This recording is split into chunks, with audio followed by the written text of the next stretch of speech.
Dog. Even last year, did y'all beat them 2 years ago? Yeah. They beat them 2 years ago. Yeah, but they ain't win the swag though.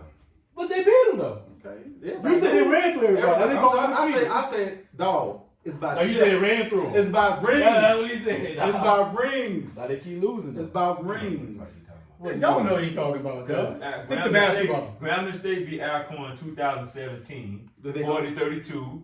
Then Alcorn beat Alcorn. Who talking about the swag? We just said that. No, that wasn't a swag. Who is Grambling State? Where Grambling State? Grambling State in the swag, right? No, we talking about swag championship. That's what I'm talking about. This is the championship game. This is the championship game on Wikipedia. Okay. Y'all won. That's the MTK. That's the MTK. So 17, so 18, 19. Y'all won 18, 19. In 2 years, y'all won 20. You're tripping. They won 18, 19, and This is 20 right here. Y'all didn't play in 20. They played in 20. They didn't play in 20. 19 was the last time. Exactly. So y'all only won 2 years in a row. Well, they went to it 4 years in a row. Maybe. How they gonna go 4? No, they did go. They won. Now this what happened. 2014-15, they won. Then they went 4 years in a row. 2016-17, y'all won the swag. So I had 4 years in a row. And then 2018, well, they won it 4 years. My bad. They won it 4 years. 4 years. Won what for in 4 years? They won it. They won it 4 times in 6 years. That's what I'm saying. I know they won. That ain't what you said. You said how you just said y'all won it 4 years in a row. I did, but I got it confused. But they won it 4 times. Now you got it confused. 4 out of 6. Now you got it confused. 4 out of 6. Man, let's get this show. Well, they've been there 6. But they've been there what 6 straight years? How you gonna be there 6 straight years? If you won it 4 out of 6, you can't go without you beat it up, bro. Key, if we make it to the SWAC championship game against y'all can't go 6 straight years. I'm saying going to the SWAC championship game. Key. They went to SWAC. They went. Who cares? You just said it's about chips. Who cares about just going to the game? That's still domination. 4 out of 6. That's domination, dog. Man, when the chip don't matter. Right, like you just said, it's about rings. You said about you can go there. So the Buffalo Bills won 4 times. Right, they dominated, but they didn't win. What's the difference? They didn't win. They didn't win it. But what Alcorn State did? But you ain't win 6 years in a row though. They won 4 out of 6. But dog, it's 2 years off, 2 years, 2 years. Yeah, that's pretty great, dog. Pretty great. It seemed to me like they're running this way, bro. Let's get it. Like That dude make up shit. This nigga say that's pretty great. That ain't great? 4 out of 6? Hell nah. What? That's great for them, and LeBron do it, and he's terrible. LeBron got more losses in the finals than he do wins. And the thing is, they don't run the SWAC, bro. They win in football. We talking they about got a football. nice little run. We talking about football. They got a nice little run. We talking about football. Period. They got a nice little run. Ain't no big deal. All right, man. Get that record button.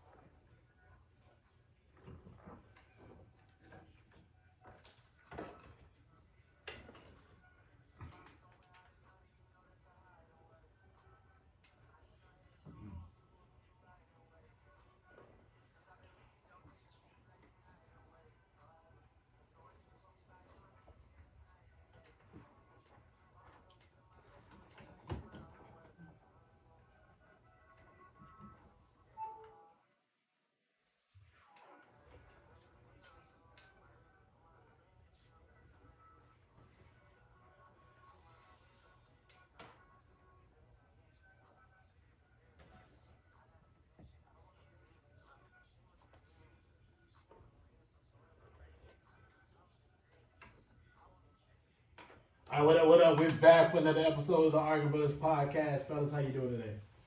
My man said we Gucci. Good day, man. No rain out, it's a great day. Great day. It's nice little hoodie season. Exactly. Hoodie season. Yeah, dog. It's 61. Little breeze. It's a nice little small jacket. Little spring jacket. Little light work. Yes, sir. All right, so everybody's doing well. You know it. Always Doing good. And I see you have a new sweater on today. Yeah, man. Is that out of the collection? Yeah, man. That's the couples merch. Is that the couples merch? I had the merch, the matching hoodie. Yeah. Little something. Little I light saw work. that, man. Little light work. I saw that, man. So when we gonna get your nice wife on a nice we gotta put y'all on the Instagram, dog. I got it coming, bro. Okay, I want to make sure that's coming down the line. Yes, sir. Yes, sir. Yes, sir. Merch, dog. His and hers. Actually, when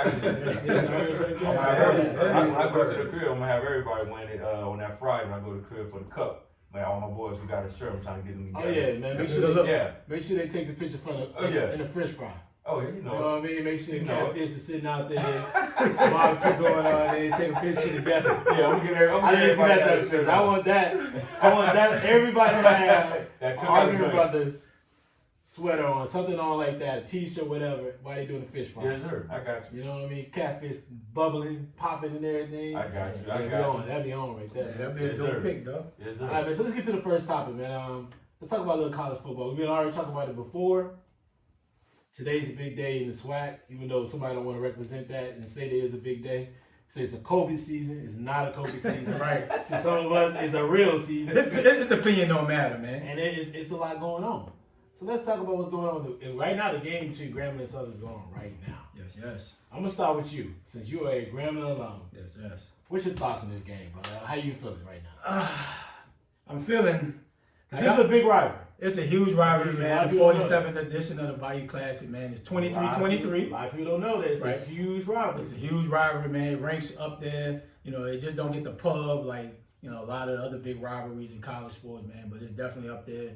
Alums go at it. You know what I'm saying? You got people in the same family that went to different schools, went to Grambling and Southern. You know, it's like blood, man. And right now we struggling, though. I ain't gonna lie. We down 14-0. And we just don't have it, man. And sometimes you just gotta realize you don't have it, bro. And Southern's just a better team than us right now. You know, it's just one of those things. But I think we'll bounce back come the fall. Hopefully, you know, Fives get it right with the coordinator. And it starts there, right? Like, we don't have a good foundation in the staff. Talent and teaching the kids, man, don't matter. So hopefully Fives get it right, man. We'll bounce back. You know, we might take an L a day. It's early in the game, but, you know, it's a huge rivalry, man. I'm excited. It just don't have the same flair because it ain't Thanksgiving weekend. Yeah. You know, you're not in New Orleans, man. And, you know, Do you think this is going to be consistent being in Shreveport? hell no. No. Boy, if they'll move that shit back to the Dome come Thanksgiving weekend, bro, man, it's going to be a problem. Yes. Everything else in the city open? Yes. No, even if you have limited capacity of fans, where you got to bring it back to Thanksgiving weekend, man. It's just something about the aura of being in that dome, bro. 60,000 plus, bro. You know, kids, you know, learning about the tradition of Grambling and Southern, man. And, you know, that's how I learned it. Like, growing up in New Orleans, like, I saw the Bayou class. I knew really nothing about, like, black colleges, bro. Right. Because I had nobody in my family. You didn't know anything about Xavier Dillon. Other than Xavier and Dillon, but I didn't, you know, nigga wasn't really talking about like an HBCU. They are in New Orleans. You know what I'm saying? They're in New Orleans, but nobody was really like, oh man, Pump them up, HBCU, yeah. black college, like pumping it up. Got you. But you know, being in the city, you just take it for granted. Oh man, that's David, that's Xavier, that's Dillon. You ride by, you just chill, go to the parties. But the magnitude of HBCU, man, it was the Bayou Classic. Right. And that's what we saw. It's like, man, I'm either going to Southern or Grambling. It's one of the two. And it's a huge rivalry, man. I just hope we get back to where it is in the city.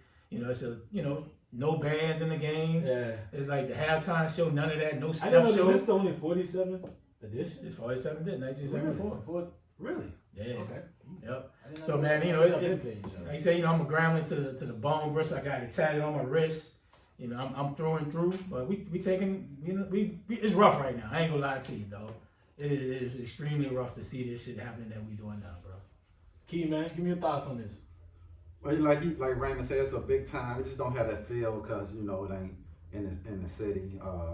It's just you know what I'm saying? You normally have the Thanksgiving weekend, the build up, you know, you're eating with your family, you know, on that Friday, you're going to the Battle of the Band, good show. Then you had the game on Saturday, you know, people bragging, all people alumni, you know, the kids, you know, generation that went to Grambling or Southern. But I'm just waiting. I think it's gonna move back to the city because they have in Essence. So you have in Essence, of course, they're gonna have the Bayou Classic. They gonna have Essence? Yeah, Essence this year in July and June. They're doing a 2-part. Damn. One in the second week of June. Is this new Breaking news? Breaking news. Well, Man? it's out there. It's out there on the web. It ain't breaking news. It's out there. You can get your tickets now if you go into the Essence. Your plane tickets. But yeah, so they definitely have the Bayou Classic back. So they having the Essence in July and June. Classic definitely be back in November. But just again, man, like you said, you know, growing up, you know what I'm saying, in New Orleans, just that weekend you knew, even if you was in high school, that Bayou Classic is coming. And just on Canal. You getting just, fresh. Yeah, you know, just peeping the city from, you know, just getting fresh, your outfit, your haircut. It's like a holiday. So, you know, so definitely it's a big rivalry. But yeah, Grambling, they don't look good, bro. You gotta make some changes. You know what though? I think right now with the season being played in the springtime, you really can see what you got for next year and who you got coming in and who you got to replace. I think it's going to help coaching if they willing to take in what has been done in the spring and make the changes in the fall, because the fall is going to be real competitive. Everybody, seeing what they have, knowing what they got, and then football is going to be back to football. And like you said, with the Bayou Classic being in Shreveport, it's different. It's different. Everything's been different this year. But now I think people are going to appreciate having the Bayou Classic in New Orleans, and more people will come out, I think, by, seeing that, okay, we didn't have football this year in the city, so let's bring everybody back together. And I hope people, like you said, people who didn't think about going to school, who not thinking about going to school or thinking about going to school, or either thinking about going to school right now, will come out to the Bayou Classic and check it out, and then making a point that, hey, I can't go to a black school, either Southern or Grambling. So you can have a building of what's going on now for the future. Yeah, man, everything you guys said, I echo it, but I really don't care. There's a bigger game that's going on. Don't be hating, man. Don't be hating. There's a way bigger game going on in Birmingham, Alabama. The 79th edition of the Magic City Classic. Okay. So our rivalry is way bigger than your little pool ass rivalry. It ain't. It's just been around. The pool rivalry. No. The pool rivalry is what it is. Our second rivalry between Tuskegee is bigger than your little pool rivalry. It's just y'all just been doing it longer. That's all it is. Great. Okay. So that don't mean shit better. Your rivalry's cool. But nobody talks about the Magic City Classic. Yes, they do. And nobody. So I bet you take a poll. The Bayou people Classic talk about is Bayou bigger. Classic of the Magic City. The Bayou Classic is just bigger because it is literally on TV every Thanksgiving. You guys. So what that say about y'all class? Your class. What that say about your class though? Can I finish my statement? You have benefited from having an open window because nobody watches football on Thanksgiving unless it's NFL football or y'all. Nobody else plays. So why NBC pick up the Magic City Classic? Nobody else plays. We don't play on Thanksgiving. We play on a. I don't care what it is. You said it's that big of a deal. We play on the last weekend of October. It's a regular weekend. What that mean? And we put more people in the seats than you do. By the way, how about that? Where y'all play the game at? Birmingham? Where? Legion Field. Legion Field. Cause that's it. Shake your head. Let's go. I don't care. We need to take a poll on our arguments, brothers. Hey, we need to take a poll. We're gonna put that on Twitter. You can put the poll on Twitter. You put it Twitter, Facebook, Instagram. Hey, we need to put that up. We're gonna find a poll. We're making excuses about how it's just on a normal weekend. And it's bigger. It is a normal weekend. Come on, dog. What that listen, they broadcast the Turkey Day Classic. That's on Thanksgiving. They do broadcast that, but they don't broadcast the Magic City Classic. But if it's that big of a deal, because it's only on the normal weekend. What do they broadcast your games on the weekend? Nobody does. Nobody gets that type of attention. But if you feel that classic is that big of a deal, they're not giving it the attention because it comes on the normal weekend. Should it? It should. It's the biggest game on that weekend. It's the biggest game in the state. That sounds like excuses to me, dog. It ain't a lot of excuses, man. It's we need to put up a poll. 75,000 We need to put up a poll. Our game's bigger. The stadium is bigger than the dome. The dome holds like 69. Well, that's your fault. Playing a bigger dome. That? Playing a bigger dome, then. Hey, for all our listeners, alumni who went to Grambling, Southern, Alabama A&M, Alabama State, anybody who went to HBCU, we're going to put a poll out. Y'all tell us which classic is the best. Yep. We're going to let the fans we're going to let the fans all decide. HBCU. We got three classes better than this right now. We got Labor Day Classic. It's probably Labor Day Classic, the hottest thing in the South, first and foremost. Then we got Magic City Classic, which has always been elite. And then, man, y'all may not even be top 5. I don't know about that. In class. You crazy. You may not be top 5 in class. Because you gotta iron out FAMU and Bethune-Cookman. FAMU and Bethune-Cookman. It's a big game. That's a huge game. They've broken several records when it comes to seating and people in the stands. Yeah, that's a big so game. you gotta look at that one. I mean, when North Carolina A&T and Hampton used to play each other, that was huge. I don't think they don't play each other. But y'all looking at what comes to the stadium, but I'm looking like what's in the city that weekend. What's the buzz? Yes. What's the buzz? Listen, listen, I could easily talk about the buzz. Ain't no buzz in Birmingham, man. It is buzz. Ain't no buzz. Listen. There ain't no buzz in Birmingham, man. When that weekend's going, Birmingham, the weekend is popping. All right. Now, any other weekend in Birmingham, I ain't never going to Birmingham. Let me tell you, I tell people all the time. People ask me, what's going on in Birmingham? I tell them the truth. I don't know. Because I only go one time, and I don't really even go to Magic City Classic that often anymore. but I only go one time during the year. Breaking news by D Springs. Right? Come on, man, get your mic. Go ahead, right? man. I gotta tell you. They said the Magic City Classic is the highest attended football classic in the nation. I did not debate that. He didn't debate it. No, he knew he was I right. didn't debate that. I told Breaking him news. we Man, always you just call that breaking news? we just always Hey, give me your phone. Hey, give me your phone, man. We've been thinking in that class. I'm thinking boy about to give us the goods. So this is the thing. So you're saying that the Magic City Classic is number one. It's better. Period. It's the number one classic of all HBCUs. And you saying that The classic. It's classic. No, Classic, bro. the other class don't have no buzz like the Bayou Classic. It don't, bro. That's true. It don't, but now whether it's because it's in New Orleans, I don't know. It don't. But That shit there's gets buzz. no buzz, dog. It gets buzz because of the fact that it's on TV. But like, ask people, if you go ask somebody right now, hey man, you know the Bayou Class is on, they'll say no, because it's not Thanksgiving, and it's not on the time frame that everybody used to seeing it on that weekend. But outside of that, no. But it ain't the biggest. The granddaddy of them all, it sits down there in Birmingham, Alabama. Okay. And the reason why is also because normally when we play each other, we're always playing for the East chip. Okay. Or back then it would be like just a SWAC, go and play in the SWAC championship game. We're gonna play for the SWAC championship game this year. That's whoever wins that game plays in. So I know you're gonna pick y'all winning, but why y'all gonna win? We're gonna run the ball down their throats. Okay.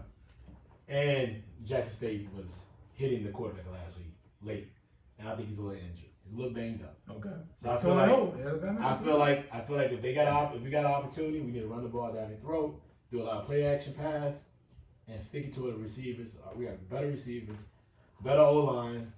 We get it done today. Since you put this buzz, I'm gonna watch the game. It's coming on ESPNU. I'm gonna check it out. ESPNU. I'm gonna check it out. Check it out. I mean, Granddaddy them all. Man, please. Granddaddy them all, man. Let's get to the next topic. Man, cut it out, man. Let's talk about some NBA. Yeah, we're gonna put that poll up. That's gonna be interesting. Let's put the poll up. I mean, put the poll up. We can make sure you get to all the HBCUs alums out here. Mm-hmm. We can put that thing. I'll take it. We'll forward it to the group chats in Facebook. Absolutely. That's all about HBCUs. Let's do it. Man, Doug Williams. You know what I mean? Let's do it. Look at Doug Doug. looking old around there. Doug only want to show up to the game. That's COVID, man. Oh, no, it's COVID. Man, it's COVID, I dog. told y'all it's a COVID season, bro. Man, it's COVID, dog. Doug. Man, it's not even want the man to fly Dude, and then bring the man. stuff back to the building and the Washington football team. That's why, man. Really? Come on, man. That's why. That's why, man. Let's talk about NBA basketball right quick. Let's get into it. Joel Embiid, he's balling. He had 36 last night, 36, 37, 10 boards, like 4 or 5 assists. He played a hell of a game, and they got the win. They beat the Clippers. Without Kawhi, they beat the Clippers last night. Let's talk about that. He, after that game, and I think in a previous interview as well, he stated that he feels like the MVP is for him, for his to lose. So I'm gonna start with you, Key. Like, how do you feel about that? Do you feel like he's right? You think he's valid in that type of statement? Feeling like he's still the front runner for the MVP? He was the front runner, but when he missed those games, I think you got to look down to right now. I have to put he got to keep balling, but he just missed a lot of games. Right now, I have which I don't know why he's not getting a lot of buzz, bro. Cause Dame been balling this year, and he been doing it with less talent. You know, a lot of the players have been out big. What's the big McCullough and Nurkic have been out. He been carrying his whole team as a solo superstar. Also, the boy in Denver balling too. Jokic. And Dame I don't think had missed any games this year. If he did, he maybe missed 1 or 2, 3 games. Yeah, he didn't miss over 10 games. So for me, Dame would be my number one. Dame, Jokic. But for me, I'm going with Dame because Dame been doing it with less help. Like you said, his best 2 players been out most of the season. And I think they number 5th, 4th, 6th, number 6 in the West. And just what he's doing this year, man, to me. But I had Embiid the front runner before he got hurt.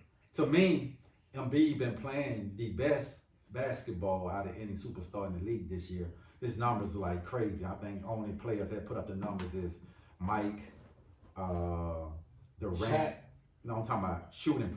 I'm talking about shooting. Shaq too. And Shaq was in there, Mike, Shaq. And the boy down in New Orleans. No, I'm talking Yeah, for a whole his season. numbers. I'm talking about for a whole season. For his number, they said boy numbers, he was in that category with them. Yeah, with Shaq them. but for a month. He wasn't in there for the whole season. No, for the whole season. I'm talking about averaging. I'm talking about averaging. No, he shouldn't have averaged. No, but I'm talking about about averaging 29 and 12. I'm not talking what's called an averaging 29 and 12 for the season. Yeah. I'm talking about averaging 29 and 12 for a whole season. It's only been I want to say KD, Jordan. I want to say KD and Jordan and probably Shaq, like you said. 29-12 rebounds? No, 29 points and 12 rebounds. Nah, 20 Jordan. Well, 10 rebounds. But I'm Jordan just had 10 rounds. But you're right about Shaq. I think it's just him and It Shaq. has to be a big, though. It's just him and Shaq. But no, Jordan is in there. But it might not be the rebound, but Jordan averaged that percentage, shooting percentage. He may have a shooting percentage, but I know for a fact it's him and Shaq. Yeah, so that's, it's just that missing those games to me is why he's not the front runner. Don't say he can lose it. He's not out of it. But I'm just saying, I'm going with like Dame, who haven't missed hardly any games and been carrying the team without his best two players. Right. And like he's seen double, triple teams every time he touched the ball. He ain't got nobody he can kick it out to, you know what I'm saying, until McCollum and Nurkic came back. So to me, Dame is You not don't getting feel like Embiid with playing with you call him it's 4 and 5 playing with Ben Simmons. But they got shooters around him this year. They got some 3-point mark shooters around him that'll make up from what. And I like what Ben is doing. What you said he needed to do. When he got a smaller guy on him, he's attacking. He's just not looking to pass.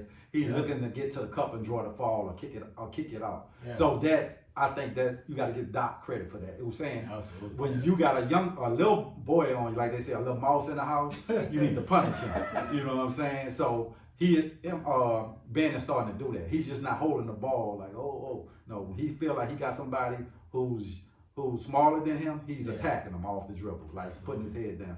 But yeah, right now I wouldn't say he's the front runner because of the games he missed. But he having a historic season. All them superstars missing games for real. Except Dame and Jokic, they haven't really missed games. So that's why those two of me are the front runners. Yeah, but by Dame, default. But Dame's 6 in the West though. But he hadn't played with his supporting cast. Hasn't been even if they did, I don't think they. Well, we don't know that. We don't know that. What's your thoughts? But the history is showing. Like, all right, you go. What's your thoughts on what so Joel for Embiid? me, I think it's Joe, bro. Jokic almost averaging a triple double. Okay. And I think this is going to cinch it for Jokic. If he can almost average a triple double for these next probably 10, 15 games, probably the rest of the season, he gonna win it. It's been shown, right? Because now Murray is out, right? And don't get me wrong, now I think Embiid can win it if they get that 1 seed. Like, I mean, he only missed 10, 12, 13 games? He missed 13 games. 13 games? Yeah. So it ain't like it's that bad, but when you look at the whole entire season, a lot of stars in this. And it's just kind of what it is. So the voters going to look at like it's just one of those seasons where the big stars are missing. But not for these other two. You can't. Yeah. Jokic and Dame hasn't missed. So you can't be like, because the other stars best, we're going to punish them too. Yeah, but Joel is putting up MVP numbers. But if I had to pick today, I would go with Jokic, and I would put Embiid second. Even Embiid said, look, man, I should be fucking defensive player of the year too. I think Ben Simmons is going to be defensive player of the year. Right? But yeah, Jokic almost averaged a triple-double, bro. And I think that's shown, even when Russ won it, he averaged a triple-double. The team wasn't that great, but the numbers just stood for itself, bro. And this dude is a center averaging 8 assists a game. Man, you gotta go with Jokic, though. Those not top two. I would go with Jokic over Embiid just because of that. I mean, I know what you'll go with, but I think the writers don't give it to Embiid. Because Embiid done had the buzz, and they've been waiting for this Embiid to show up the past 2 years. He been hurt. He been, playing like a daisies sometimes in games, Shooting threes all the doing time. doing all the stuff that you wouldn't want a big man to do. So I think now they getting a performance from Embiid that everybody been waiting for. I mean, and that's just what it is. And the thing of it is with him, and the difference between him and Jokic's on the West Coast. We're in the middle. You know what I'm saying? He out in Denver. You watch Denver, but you don't watch Denver. Same way with Dame. That hurt Dame. You Nobody watch watching Dame, but now when you see Embiid, he's on the East Coast. He's playing them 7:30 games. When people getting at home, got their food sitting at the table, chopping it up. They're watching those games. And they want to see how Doc adapt to leaving the Clippers and working with this young team that he has. So that do make a difference, I think, in what is going on. And I think, like I said, I think Embiid is number one, then Jokic, period. Now, James Harden come back and he has some hell of a thing to get them back. I think he can put himself in the hat But I do think right now it's Embiid, then Jokic, and we see how it go down the line. This is the stretch. Yeah, I agree. I think it's Embiid right now too. I mean, he came back in. He's played his last 4 or 5 games. He's played a game. I would put Steph behind Embiid if the Warriors team was if they were having a better season. Yeah, but you can't be a 10th seed. Yeah, that's been the problem, right? Because I mean, it's a playing game between the 7th and the 10th. But if the Warriors had a better season, Steph would be right there. Yeah, right there challenging. But I well. like the way Embiid's playing since he's got back since the injury. Man, he's averaging probably like almost 30 points a game. 29 and 12. So and he's dominating. He's dominating. So that's my next question. Do y'all feel like he's the best player in the league right now? I'm starting with No, but he's definitely not in the top 5. I will put him in the top 5. If I get this Embiid, not the Embiid of the past where, you kick it out. About this Embiid. But I'm saying, while I'm putting him in the top 5 of the past, he would be shooting threes a lot. Now, like you said, he's dominating. We're talking about right now. You know what I'm saying? Right now, I'm putting Embiid in my top 5 because of the way he's playing now. Because he's been dominant. He's on that block. So if you have him as your top 5, who's better? I mean, of course, the top, no particular order. I'm just giving you 5 people that's playing good basketball right talking about now. Whether they hurt or not. We talking about playing basketball. Okay, if you Right? play, They hurt like on no, you that. not. If If you hurt, you ain't playing. LeBron, they're You not ain't playing. Okay, so they're not playing. Yeah. Okay. We talking about playing right now. So Embiid, Jokic, Giannis, Steph, and Dame. Okay, so you don't think Embiid number 1? You think he'll be number 1? I don't know if he's number He 1. got the best record in the East and dominating. He in my top 5, man. Yeah, there you go. I ain't giving number 1. He's in my top 5. Right now, Embiid playing the best basketball than anybody in the league. He's number 1. Right, he's number 1. And we going on right Better than now. KD? Yeah, I'm talking about. Okay. Yes, Hold on, but you Okay. said- KD been hurt. So I don't let me hear ask you a that. question. If he's the best right now, why you pick Dame? No, I said the reason why I picked Dame because he'd have missed games. I said, but if Embiid didn't get hurt, Dame didn't miss no games. right? I said Embiid missed games. You listen to my take. I said Embiid was my front runner. I said that months ago, before LeBron and everybody got hurt. I said Embiid should win MVP, and I said by him missing so many games, Nurkic and Dame hasn't missed games. That's the only reason I'm putting them over Embiid. That's the reason I said, because you can't punish them guys because them guys didn't miss games. Them guys haven't, and they've been putting up great numbers too. But right now, if I had to say the best player in the NBA who'd have been playing the best ball all year, it's Embiid. So that means he should be the front runner. He shouldn't be the front runner because I said he missed 13, 14 games, and his team still won without him. So that's why I'm saying, not because of his play, because of the games he missed. And these guys hasn't missed games. And I'm not going to, you know what I'm saying? Like they said, the best ability is availability. Yeah. And these dudes hadn't missed no games. So you got to give them credit for that. You know what I'm saying? But, like I said, the best, who's having the best season in the NBA when they on the court and been on the court most of the time is Embiid. He's been playing the best ball than anybody in the league this year. From LeBron to KD to James Harden. He's the best player in the league. Yes, hands down. Yeah, I do believe that. I do believe now he's playing. Embiid is playing like lights out. Like he coming to play. Like, look, I'm gonna prove why these people draft me when they draft me, but also I'm gonna kill all the myths that I'm a lazy player. I can't get along with Ben Simmons. We can't get this done. I'm gonna prove that the big man still is available in the league. Like, because the past couple of years, the big man was like, oh man, everybody want to be a stretch 4, stretch 5. So now he's putting the big man back into the big man. But he's still shooting. But I just think he's in the best shape of his life. But I'm just saying, that's the difference. and he's realizing He he don't got even a look like smaller he in man. shape to me. Nah, he looking. But you gotta look at him. He look like he's one of them clumsy kind of dudes. But He don't look like he in Yeah. top physical shape. But he gets it done. He don't need to be a physical specimen. No. Yeah, but I mean, he can look a little bit more leaner. But I'm saying you can see he's not getting tired as he used to. Man, dude he looks good. He's big. He's a big. You gotta realize he's 7'1", probably 300 pounds. Yeah, 285 at least. 290. And he's leaned out, and you can see it in. I can see it in. First of all, you can see how big he is because when he's pounding people in the They can't do nothing. They can't do nothing with him. You gotta eat it. Like they eat, and it happened yesterday. You can see it when he was putting those guys in the post. They couldn't do nothing with him. So he's got he has all the skill set. Oh my He God. can shoot the three. He's like a He's got the KD, fadeaway. He's got the back to the basket. He's got all the footwork, the movement. He can do anything, and he's a great defender. And the thing I like about him now, and you know what? And the thing I like about him now, he recognized when he got a small dude. Oh, he going down. I'm not shooting no three. I'm And gonna get you and I down credit- that post and I'm gonna pound. I credit Doc to that for him and Ben Simmons. They both realized if I got somebody small, I'm not selling. Like if he got somebody small, he's not selling for the three. He's backing them down, getting to that little Without 13, question. 14. So you got to credit Doc for that. You got to credit Oh, Doc. yeah. You gotta get a dog now. Yeah. Now, how they do in the playoffs? Playoffs, We'll that's see. That's a different gonna be thing. the difference. That's a different thing. We'll see. Yeah. So, because they've always had trouble, especially when not having a third type of scorer, like when they had Jimmy Buckets. Yeah. And Harris Jimmy is Buckets. solid. Harris has not been like. But I like the reason they got shooters. They got 3-point shooters on right. Yeah. Yeah. But they gotta make it when it matters. Yeah, I don't that's care true. about right now. Yeah, that's true. You gotta make it when it So you matters. think you think the Nets they could beat the Nets? I don't think so.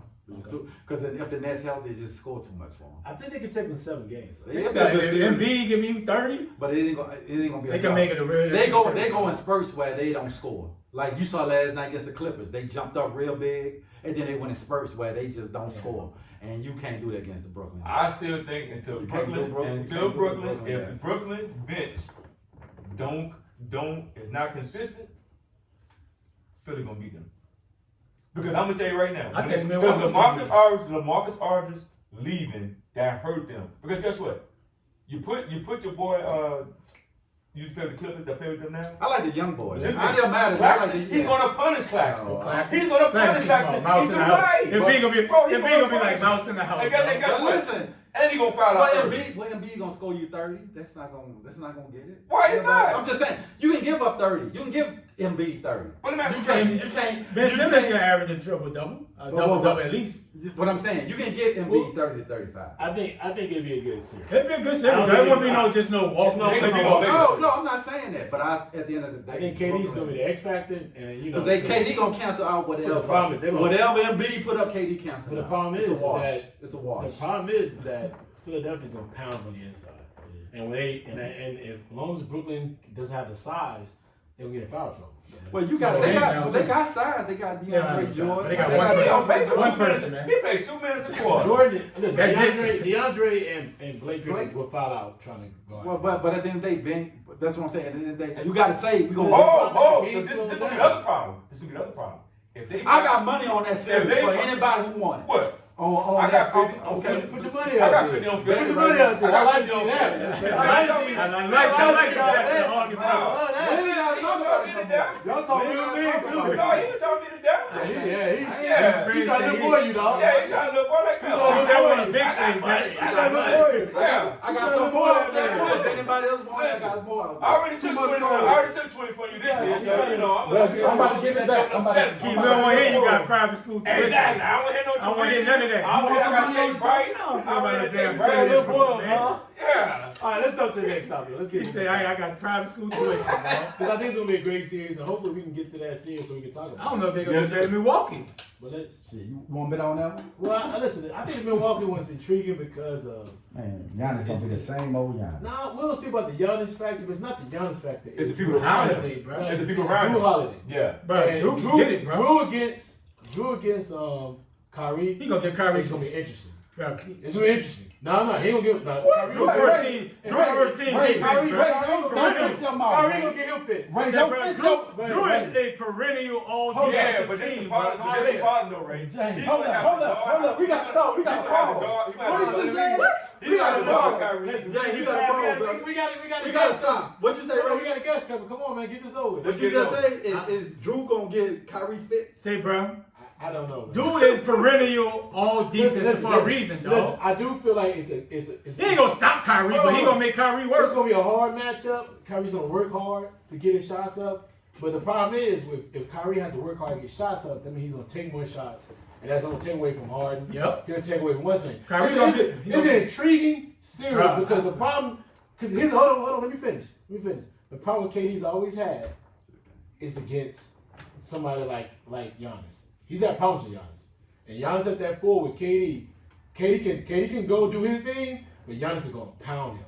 They just gonna build a bracket. And I mean, Giannis got to play See, ball. here's He's the a big problem. dude, but Here's the problem. Here's the that's an problem. intriguing series, though. Here's the problem with, but no, because here's the problem with what you're saying. The teams who built brackets to beat Giannis had the personnel to do it. The Nets do not have the talent or the personnel to build that wall up. They don't have it. Faction too small. They don't have it. Blake is not in the. All you gotta do is stay. All you gotta do is stay in front. They ain't basketball. They don't. They don't basketball. have. They ain't disciplined They to do don't it. It ain't have the basketball. players. Stop. They don't have the talent on that team to do it. That's why it's gonna be real interesting to see how that works. You want to bet on that series? I If like- it happens, I like the Tucker pickup, though. I like to see what happens to it. I'll bet you a first 100 on it. Okay. And when we get to the series, too. Okay. I like the Tucker pickup. He ain't gonna get no haircut or nothing. He ain't gonna be like, say, bro, I can't buy a fresh Jordan that just dropped. Y'all. Hey, you're trying to sell Jordan. Hey, you don't want to I don't need it. He gonna be trying to put Jordans on stock. I don't need it, bro. I want to see you selling that. Sell bro. that. Sell that stock. Don't sell that to me. Exactly. I'm about to get paid in the playoffs. All right, Yeah, let's I'm get ready ready. to go on the Let's stock get ready to next, the next. dog. Let's get to the next topic, man. Let's talk about the Clippers. They've shown a lot in the last 7 games. Had a 7-game winning streak. They played really tough without Kawhi. Mm-hmm. So this is my question, especially with the addition of Rondo. I'm gonna start with you, Keith. Do you think the Clippers have enough to dethrone the Lakers? If the Lakers healthy, I know, because I just don't. It depends on PG. If the Lakers healthy, if LeBron and AD are 100%, no. But if AD is not and LeBron is not 100%, yes. But if every team is healthy, I still would get an edge to my Lakers, because I just think AD and LeBron is better than they two. You know what I'm saying? So we never know what we're gonna get from Paul George in the playoffs. He's balling right now. For me, he should be in the MVP conversation too. You know what I'm saying? Like I mentioned, but if LeBron and AD are healthy, and I like the Drummond pickup, you know what I'm saying, we did. I just think the Lakers will still win that series. It'll be better. They will push them. It won't be a cakewalk. I can see that going 6 or 7. But at the end of the day, I would still get an edge to the Lakers coming out the West if AD and LeBron are healthy. But it depends on health. I'm with you on that. I think what helped the Lakers out for real is being McLemore. And the only reason I say that is that gives him a guy. That gives him a guy who can come off the bench and he can get hot. He can get you about 15 in a row. You know what I'm saying? He can get you a hot 15, then he back on the bench, especially when the Lakers go through them dead spells.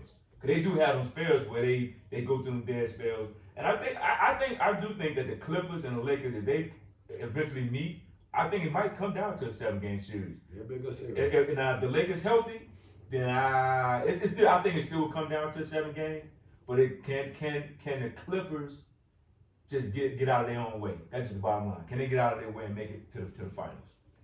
Yeah, I got Lakers, man. I trust LeBron and AD versus I trust Kawhi and PG-13, man. And will Rondo play enough to even be a true factor? Oh, yeah. Right? Like, is he gonna start come playoffs, or you gonna still go with Reggie Jackson or Pat Bev? Like that's what I want to see. And Rondo, I mean, he's playing well. He hitting the jumper now, right? But Rondo is a thing, bro, for a reason. like he's balling, but I just don't trust. Like this PG, I've seen this before. He's gonna play well in the regular season. I don't care if he got the cornrows or not. I need to see it come playoff when it matters most in the crunch situation. Can Kawhi be that leader to lead that team? I think they got it ain't Rondo. about PG. They bro. got Rondo. It has Rondo to the be. leader. Rondo the leader. Rondo the leader. Say, bro, it shouldn't be that way. Well, right? it Like, is. Rondo just coming there yesterday. Now he the but- leader but of the let me say team. What this. that says about your two Let me superstars? say this. Guess Kawhi's not a who leader was like the that. leader? He could be a leader, he's just not a vocal But leader. guess who was the leader in the bubble for the Lakers? Rondo. It was Rondo. You can say Rondo- LeBron all day, but it was It was Rondo. Rondo. Because when Rondo came back, the whole Lakers team persona changed. changed. Everything It changed for them. Without Rondo, the Lakers don't win last Exactly. year. They don't win. They don't win last So year. why would he don't push him against the Clippers then? Why he don't push them over the top? Because I don't know what Paul George's going to show. This- It's going to be a 7-game This is series. the problem. The I just don't other trust superstars got to PG. show up. Yeah. If they show up, it's going to be a game 7. I think it'll be a game 7. I think so. It's a good series, but I just don't But trust him. Rondo, I'm gonna tell you now, if Rondo don't come back to the Lakers in the playoff, the Lakers don't beat Denver. Okay. They don't beat them. They don't beat them. Rondo, like you said, he made everybody better. And it ran smooth. It ran smooth, and that's what he's doing for the Clippers right now. So it's gonna be scary. I'm telling you. I'm gonna tell you right now, it's over for the Lakers. I think the Clippers beat them. And if it may go 7, I think it may go 6. Okay. I think the Clippers have a better bench. Yeah. Rondo's real. I'm not sure why you keep doubting him. I mean, I ain't doubting him. I just is he gonna play enough to be a factor? Why he not? Why he not? I don't know. You don't know what's gonna happen in the Let me tell you playoffs, though. something. Reggie and Pat Bev ain't playing. They gonna be on the bench. I'm telling you right now, Pat Bev gonna be on the But bench. Pat Bev coming off the bench, Reggie coming off the bench is better. Yeah. Actually, Rondo Pat Bev don't even need to play. Rondo starts now. So Reggie starts. maybe the other game. He No, start. Reggie. I don't think Rondo played the other game. I think Rondo's Rondo going to not start. starting. Reggie started, but Rondo played more. Well, he minutes. played more minutes, minutes. but He he played more not minutes. And he played more minutes. He plays in the crunch time. He So, played in the crunch time. At the end of the day, bro, Yeah, it don't matter listen, if start. I do feel like this is it. I think this is the time for the Clippers. They got all the got to talent. do it. Yeah. I don't want to put this on a injury thing with the Lakers because the Lakers are resting their players. They should be better. They should be well rested and ready. Yeah, I think it was Playoff playoff. I run. think him and AD would have been back. I think it don't matter if they are resting right now. First of all, they need to worry about the 7th seed because they got to play that playing game. Yeah, you're Number one, lying. number two, they're at the same time they're still played. They've already played a certain level of games, and if they come back at the time, they're gonna get enough. They probably get like 10 games in. Mm-hmm. They should be ready. The rest should be off. If they meet the Clippers Probably second round. in the second round, if not, because Clippers are only like 1 or 2 games back in the second seed. Yeah. I think No, so. Phoenix should be Phoenix, about, no, about Phoenix, three. Phoenix is 2 out 1. And the Phoenix Clippers are like 2. No, Phoenix two. Utah Phoenix is still- 2. Utah. No, Clippers it's three. not what I'm saying. Oh, behind. I'm talking about the amount of games Behind. that they're Oh, yeah, behind. Yeah, one like Phoenix like a game behind, maybe 2, Mhm. and then Clippers like 3 or something like that. Okay. So if the Clippers, I'm just saying, man, if they get Hold there on. and they're in there and they're ready, I think it's over, bro. I think the Clippers beat them. Yeah, it's gonna be interesting. I think Clippers get them in 6. This gonna be a good It's gonna be series. interesting. And not 7. Yeah, it's gonna be Because all real. the pressure will be on the Lakers if they go to a 7-game series. Yeah. If you're on LeBron, LeBron's got to show up. And we got to see what he does. Yeah, it's gonna be interesting. I think if the playoffs was now, I think LeBron and AD. I don't know if LeBron can come back right now. He needs I think he LeBron probably to- will. I think LeBron. He out of the walking boots. I think he. But you can be. Once you're out the walking boots, I think he can play. I think he would. I think he would rough it and play. All right, we ready? You know, Dave. You get it?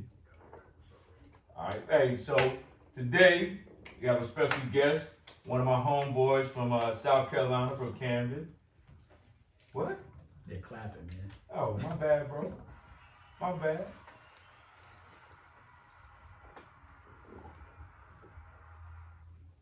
So today our guest is from South Carolina, Camden, Kirkwood. Stand up. One of straight out of Kirkwood, baby. Straight out of Kirkwood. One of my good friends. No, I look at him as a big brother. He's very knowledgeable in a lot of things, man. You know, basketball, sports, spiritually, all of that. So he's a great dude. Known him practically all my life. He went to HBCU, South Carolina State University. He's right there now. He's a professor there. He works editor for the HBCU Times. Look him up. He's around. My man Dave Staten. Welcome to the Organ Brothers podcast. Glad for you to be here, bro. Thanks for the invite. I appreciate it. Thank you so much for the invite. So to the right of me we have JD, Alabama A&M finest. Yeah, Nah, you made the Alabama State finest. Finest. Alabama State finest. We got my man Ray, Grambling finest. And then we have an alternate, What's up, Dave? my man Key. You know, he rep Alcorn State or whoever win in the SWAC. You know, we don't know which one. Because they always win that way. So that's the podcast. We're the Organ Brothers podcast. Glad to have you again. Let's get it. Hey, Dave, man, how you doing, bro? Good. So I know you're a South Carolina State guy, right? Man, how is it down there? Because you guys beat us the other day. It shouldn't happen. A couple of weeks ago at Alabama State, man. Y'all gave us a good game and you beat us 14-7. We actually gave the game to you. Let me say that much, but. We were coming off a tough loss to Alabama A&M, so we said we could not lose to both Alabama schools, so we had to. Yeah, I didn't like it at all. I think our play call was a little suspect. We had you against the ropes a few times, but man, we just didn't get it done. You guys play some good football down there. Yeah, man, I was actually surprised, man. I thought this was gonna be a down year for us after Alabama A&M spanked us pretty good. I was like, man, we had for a long, rough two or three games, but thank God, Buddy Pugh was able to put together a nice little game plan, and they came out with a victory. So Like, how you guys been managing the COVID year down there? That's how. tough, but we've basically been virtual for the whole year. We returned to school in the spring. It was still virtual, and then probably around March, most of the students returned back to campus, but the graduate students are still doing school virtually. But man, it's been a tough year, man. I said most of the students they chose face to face, so if they wanted to go to an online program, they would have went to another school that was an online program. So it was a tough adjustment Right. for everybody. But as we do at HBCU, we're resilient, and we basically did what we needed to do to make the transition. So it's been a tough year. I'm not even gonna front. Yeah. So talk to me a little bit about also, because I mean, we've all been experiencing how the COVID's been dealing with us up here, dealing with the different frame of mind. Like as far as like just not having students on campus, like, and you've been a professor there, like how have you adjusted to life of just not having students around, being there, talking to you, educating them? Like how do you guys adjust to that change? Well, like I said, it's been tough, but basically, it's given me the opportunity to do more and to embrace technology a lot more than I have been doing in the past. I know everybody's probably sick of Zoom calls by now, but True. just utilizing some of the existing technology, Zoom, Microsoft Teams, and just different multimedia platforms to connect and communicate with students. It's forced a lot of people outside of their comfort zone. But I think by embracing that technology, it's given everybody an opportunity to even expand their repertoire in terms of how they teach. So when we do, return back full time, face to face, we have another technological tool at our disposal. So I think it's only going to make us stronger moving forward. And what it also made us realize is that you don't always have to be in a given place in a physical space. And there are a lot of meetings that you can have that can be virtual meetings. Yeah. I think over the years we've wasted a lot of time. People traveling, 1 and 2 hours to get to a meeting that could have been a virtual call. So True. it's been, I think there have been some lessons learned that you don't always have to meet face to face to have effective communication with faculty, staff, students, administration, alumni, etc. So. All right, so just moving from that point, I wanted you to talk about the HBCU Times as well, and how you guys are utilizing the Times through this COVID year. Yeah, well, the HBCU Times magazine, I actually started the magazine back in 2017. My mother was battling cancer at the time. I was back and forth from Orangeburg to Camden, South Carolina, and I was staying with her 1 week. And after chemo, oftentimes your body's tired. Yeah, yeah, One night she went to bed like maybe 4:30, and I was just bored, like 6 o'clock, and I was playing around on Facebook, and I started the HBCU Times Facebook group. And when I woke up the next morning, the group had like 5,000 people in the group, and then the group kept Jeez. growing and growing. Now we have about 34,000 members in that group. But basically, when I started the group, all I was doing was just posting positive stories about HBCUs from the various Facebook pages of HBCUs across the country. And after about doing that for about 6 months, I said I need to really do something more than just Facebook group with this. And that's when I came up with the idea to turn it into a magazine. And then here we are, about 4 years later, it's still going strong. So, but it all started from a Facebook. Hey, yo, Dave, we need to get a part of that magazine. We need a little small write up in the magazine, Dave. We got you. Oh man, for sure, for sure. Or you can just get us, because I've checked out your magazine. You guys have a bunch of Polaroids out there with your ambassadors holding the magazine. We could be a brand ambassador at Exactly. HBCU Times now, because we got handsome faces. You know what I mean? We got swag. We can put it all together for you.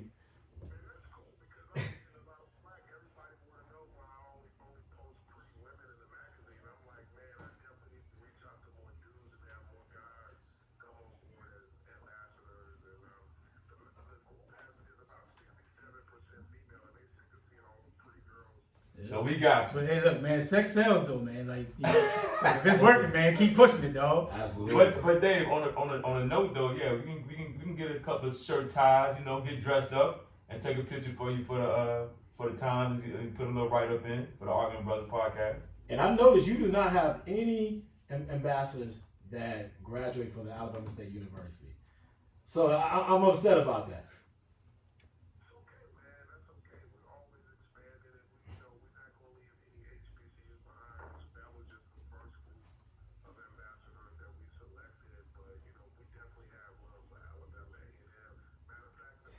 Oh, wait.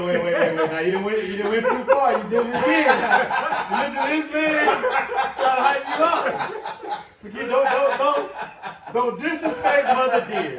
Don't disrespect Mother Dear, man. Now listen. You saying it right, Dave. That's the school on the hill.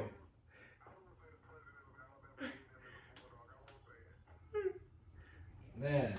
So Dave, since we talking about the ambassadors, man, like explain that process for us selecting people to be a brand ambassador.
Yeah.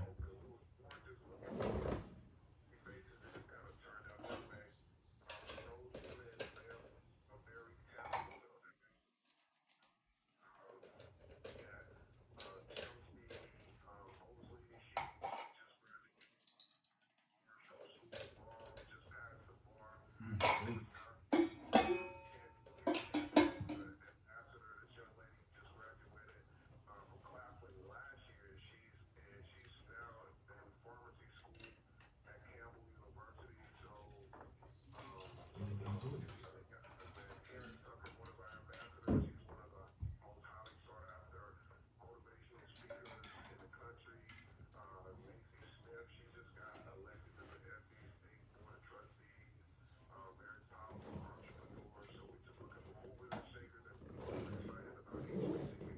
That's a good look, man. Sound like right down our alley. Yup. You ready? You looking for movers and shakers? That's us. Yeah. What's up, Dave? This Keon. So I want to talk about the state of the MEAC, right? And teams leaving, and what is the long-term impact, and especially when you had like rivalries in the MEAC, like they played different people from their homecoming. By some of those teams joining the SWAC, what impact you would think will have on, their fan base that used to going to like a North Carolina A&T and a Florida A&M game. So just just.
They are superior. They are superior. It's okay to admit it. It's okay to admit it. It's okay to admit it, Dave. Right.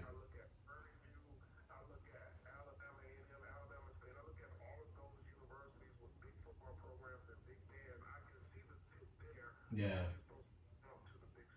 Dave, you didn't mention Grambling, bro. Come on, dog. Bro, you messing up. This is about to be over. He said Graham Apple. Okay, just making sure, man. Yeah. Cause Dave, you know what I'm saying? I actually worked with a guy that, you know, a couple of people that go to, who went to North Carolina A&T, and they were saying they don't know if they want to even go to homecoming because they don't feel like it'll be the same. And they got the GHOE. Yeah, so Homecoming, It's that tough. one. so you know because they was playing like Florida and them different teams for homecoming, so they was like, you playing teams like you said from the Big South. He's like, man, I'm not even excited about even going to homecoming. So because you know they just used to having different rivalries, so that's why I asked that question. So Dave,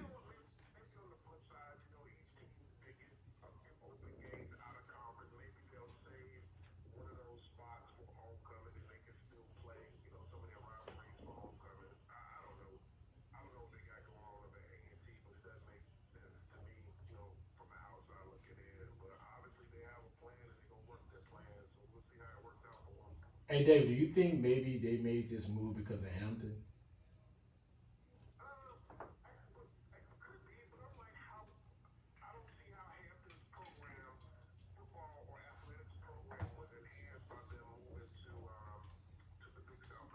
Right. At best. Right. You think it's the payout, like the money that they're making going to the Big South versus staying in the MEAC? Of course.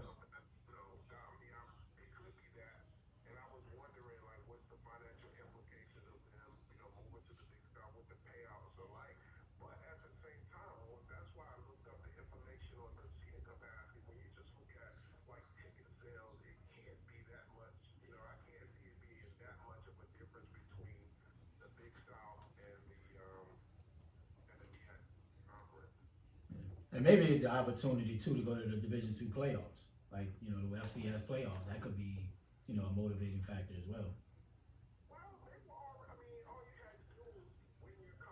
Yeah, you can still go. Mm-hmm. Mr. Ball, you can turn it down. Yeah. Yeah, he's right. You can turn it down. Yeah. Okay.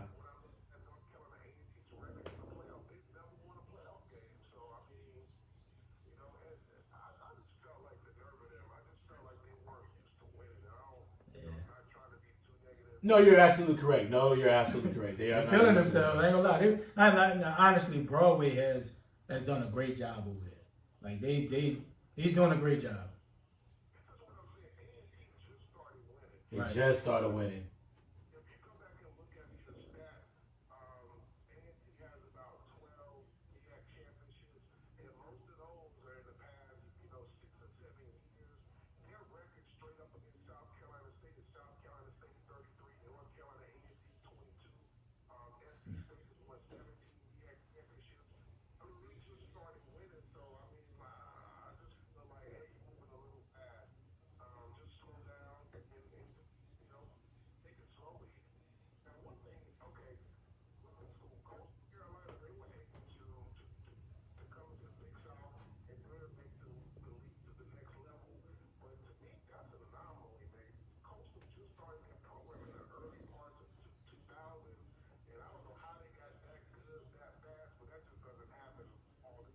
Pay good money, man. Pay good money, Yeah. baby. Yeah. the biggest thing is can they sustain it though? Because you know a lot of times people come out fast and then after about 2 or 3 years things start going bad and they don't sustain it. Then you're looking for new coaches, you know, new individuals coming to your school. So I don't know. I just want to see if they can sustain it.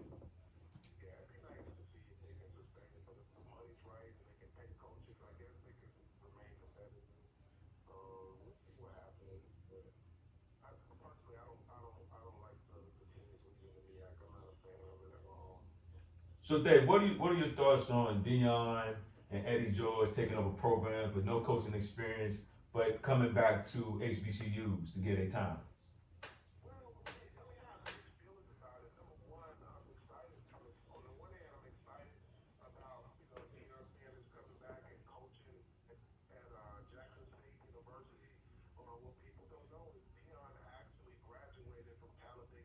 Sure did. Yeah, he did last year actually. Yep.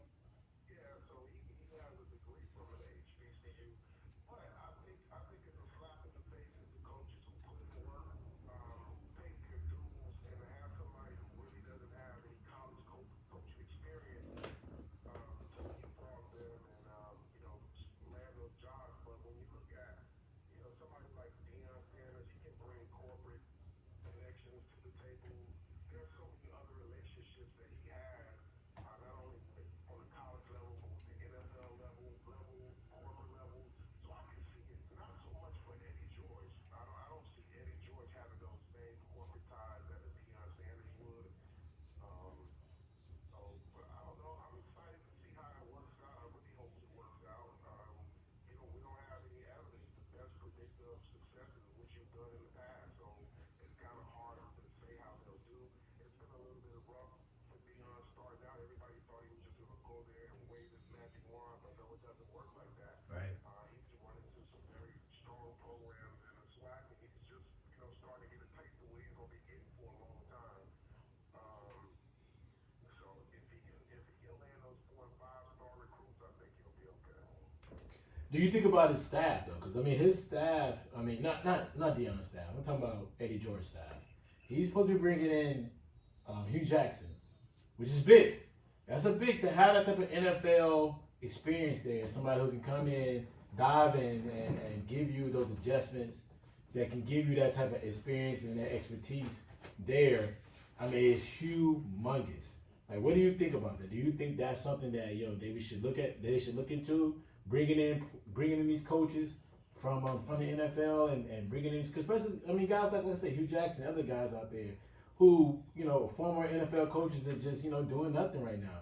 Bring those guys in, bring into these programs and help develop these programs and help develop your talent.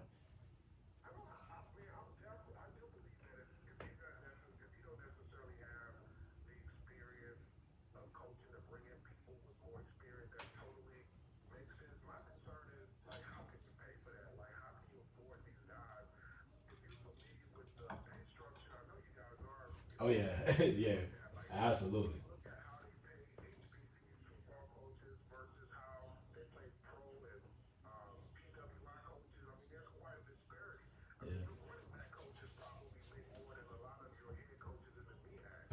Yeah. I'm just wondering, like, how can Tennessee State University, how can they, really pay all of these high-level, high-profile assistant coaches? I believe Eddie George is getting about $400,000 without bonuses. He made it more than without the governor. bonuses. we just featured Tennessee State University's president on the cover in January. She's done some amazing things at She has. university, but all HBCUs struggle financially Yep. in one way or another. So I'm just wondering how they're going to be able to afford to pay these coaches. Maybe that'll come in with some of the corporate connections that they have. And I know that the president at Tennessee State, I know she has a ton of corporate connections as well. So hopefully they'll be able to make it work. When you look at the infrastructure and you look at what they have to work with, I think there are going to be some challenges moving forward because Deion almost had a hissy fit when he realized the type of facilities he had to work with. Right. This ain't Florida State. Which is tough. I mean, that we all can see that HBCUs, we're deprived of those top-notch facilities on our campuses, and you have to realize that it's not even just the campus stuff. A lot of these guys, when they get away from the program during the summer, they're able to. Those large programs have the financial capabilities to be able to put those guys in training sessions, private sessions with coaches, private sessions with these professional coaches out there that can help develop their talent. Like HBCUs, man, you don't have that. Mm-hmm. You build off credit. Yeah. So a lot of the stuff you have to do to get these guys ready so you can show them they can still make it to the pros. I mean, that's the goal. Absolutely correct on that. I don't know, but I hope it works out. People forget, Doug Williams was also a NFL Super Bowl champion. Yeah. Super Bowl MVP who went back to Grambling and coached. But he had coaching experience along the way. Yep. Yeah, all it takes is one opportunity, man, and you just never know. And like I said, I think these Jackson State and Tennessee State are banking on the name of Eddie George and the name of Deion to get these kids to come there. You know, HBCUs have been getting transfers, 4-star, 5-star that haven't made it at these big D1s since the beginning of time. the beginning of the time, right? Yeah. So it ain't like it's nothing new. It's nothing new. But getting these kids there, they gotta be receptive to the coaching, right? It doesn't mean because you have an all-star coaching staff doesn't mean these kids gonna take to it. But they gotta have the type of coaching that's gonna show these kids they can make it to the next level. Right, and it has to prove it. Like, you know, it's a long process for Deion and Eddie George, but until you can show, man, I can get a receiver to the pros, I'm going to Alabama. It's been proven, right? You know what I'm saying? Like, Yeah, schools like that, the program they're going to have to put kids in the league, whether it's, you know, late round draft or whatever. They're going to have to prove that in order to show that this is paying off. And let me ask you this question. Let me ask you the next question here. So there are also a lot of rumbling about coaches like, not coaches, but players like Eddie George. Ed Reed and Ray Lewis. Yeah. Those guys wanted to be coaches. And a lot of people are saying that, hey, they should come down to HBCUs and take over these programs and become the head coach there. What do you think about those type of guys? Once again, another caliber of players that don't have the head coaching experience, but they have the cachet, they have other things going on. What do you think about those guys coming in, taking over some of these programs, and taking charge and trying to lead them to the next level?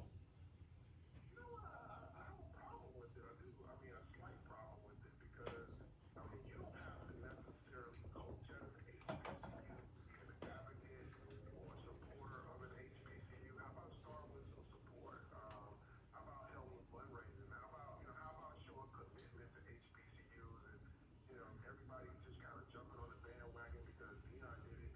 I don't think that just by having, someone with a big name like Ray Lewis is necessarily going to turn a program around.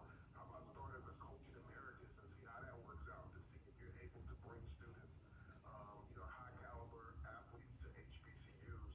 I just don't know how that's going to work out. And I think what it does, I think it creates a certain level of resentment and distrust among coaches who pay their dues and who've been coaching for years and who've been waiting for an opportunity to just have these guys who've never really paid HBCUs any attention to now all of a sudden because they have a stellar, NFL career or what have you, now all of a sudden they get to just jump the line. I think that's unfair to a lot of the people who have paid their dues.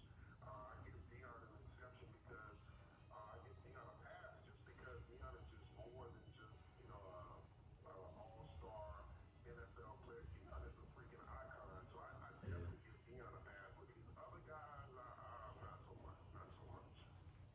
Yeah, it's crazy, man. But, like I said, like Chris Paul's doing. Chris Paul has, been an advocate since the bubble for Winston-Salem State. Winston-Salem State, his family went there. Like you said, be that advocate for HBCUs to help bring that awareness and bring money and raise money, And because that's what they're gonna need. The money is what they need. But Dave, let me ask you this question. If Chris Paul's son don't go to Winston-Salem State, are you gonna have a problem? Right. Because I would have a problem if his son don't go play there. And if I don't care, he's a 5-star athlete. If you don't go play Winston-Salem State, I'm gonna have a problem with him. Yeah, but what we've seen, you're right, it's going to be some issues, but these kids get the pick, and it's kind of hard to sell them sometimes. But I even look at, like, even in college basketball, you've had people like George Lynch take over programs. I think he was coaching at Clark University at one time. That doesn't necessarily translate, to a successful program just because you have a former NBA player. I think Kenny Anderson was coaching at a smaller school. You got Ron Dixon coaching at Coppin State University. Yep, absolutely. Necessarily, mean that your program is going to be elevated just by their presence, unless you're able to, get those 4 or 5-star athletes who, like the guy said, adapt to the culture, who accept the coaches, and who really want to commit to those institutions. So it sounds good. It really sounds good, but I think, I think it's tough. I think it's going to be tougher in football than it is in basketball. Football, there are a lot more pieces of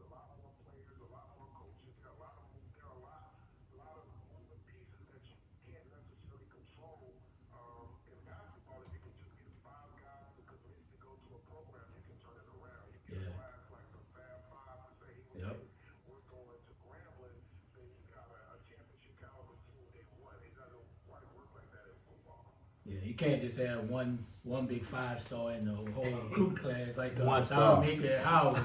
Like that's just not gonna change the culture of a program and take that program to the next level. I definitely agree with that. Yeah. So what do you think about like the social media area? What can HBCUs do to promote, to improve like enrollment? Bring money to the school outside of what just like the alums will probably bring in.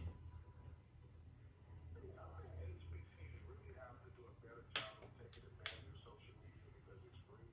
I think they have to be targeted in their approach. Not only do you have to reach the students, but you also have to reach the parents, you have to reach the teachers, and you have to reach those school counselors. And a lot of times your teachers and your school counselors and even some of our parents, they just don't know about the positive stories and the good things that go on at HBCUs and really your school counselors because, I can tell you guys 50 to 100 stories of kids who wanted to go to HBCUs and the school counselor or guidance counselor told them to, choose a predominantly white institution. So I think there's just a lot of work that we can do on social media just by sharing, high school kids want to know, what can I do with this degree? I think by showcasing what your alums are doing, especially your young alums, not talking about, what happened in the 70s and 80s, but showcasing what your recent alums are doing, Yeah. showcasing programs that are strong, what HBCUs have to figure out what their signature programs are, and really showcase those things online, targeting parents, students, teachers, school counselors, and administrators. I think that would really help. Yeah. Okay. All right, Dave. So do you feel like black athletes should support HBCUs instead of a charity like the Red Cross and others? Because my opinion, I feel like it should be more. It should be more than athletes. It should be people who went to HBCUs. Even if you donating $10, $5, just getting a group and do that every other month or something. So I think in society we put a lot on the athlete when just regular people who went to HBCUs can go and do too. Because we go out and buy shoes, clothes, bottles. Hold on, Dave. Hold on, if you answer that. I got a problem with what you just said. Because I put my money out there for my school. But I'm not talking to you. Hold on. But the school, sometimes Alabama State, I'm gonna focus on this school totally. Because I could generalize and say a lot of different things. But Alabama State at times don't put the resources together to show me how my funding is helping supporting the school system or supporting the students in different areas. And that's a lot of times I see what HBCU is. HBCUs, yep. You don't see the direct connection of where your funds are going to help support the school. Yeah. We want to do it. We all want to be involved and help. And I'm part of the alumni chapter, right? I still don't see the connection. Yeah. They just cleaned up the National Alum Association, right? They just cleaned it up where all the chapters now follow a strict guideline throughout, right? So what you're saying it has merit. It just necessarily, it may be pick and choosing what school. Some schools do it better. They have a better understanding of how to structuralize their organization so the support shows and people are willing to give back more. You can even see the schools, like the Morehouses, right? The A&T done got Clark right. Atlanta, North Carolina A&T, the Hamptons. It's other schools. Howard, Howard still has their own issues. But it's a lot of schools who you can see it. They're more at the forefront, and you can see where the funding goes, and the students, the alums are more willing to give more. Yeah. But then when I get to that, sometimes I have problems with people at Alabama State, and I have problems with the faculty there, and we go back and forth about a lot of stuff because of the fact that I don't like what you're doing. And I'm like, listen, when I come down to that school, and I'm coming down to a game, and it's a big game I know that's going on, I want to feel welcome. I want to feel like, listen, you graduated here. We want to make sure all the alums come back and feel like they're welcome, and they feel loved, and they feel like everything is set out there so that we can come in and feel that comfort level that you want to feel when you go to a school like that, right? Yeah. I'd have been in lines that was only 2 people, and it almost took an hour to get a ticket. And I'm just saying that that's the reason why I have issues. And I'd be like, when you say something to them, they're like, well, this is how we are. No, I'm not thinking. You're thinking regional. I'm thinking national. Yeah. And you're looking at it like where y'all at, and I'm looking at it from a national standpoint. Like, you want me to bring in students, you want me to get my money back. I need more of an understanding of like how you guys are influencing the environment, so that I can feel the support and people can feel the support coming in. Yeah, so my thing was, I get all that, but I'm just saying, too, is just not, athletes donate money. Just everybody donate money. You know what I'm saying? Even if you not even going, you had family went to the HBCU. You probably didn't go there. You probably went to University of Maryland, but you got family went to Howard. Just, you know what I'm saying? So I just want to put everything on athletes. But you go ahead and answer the question.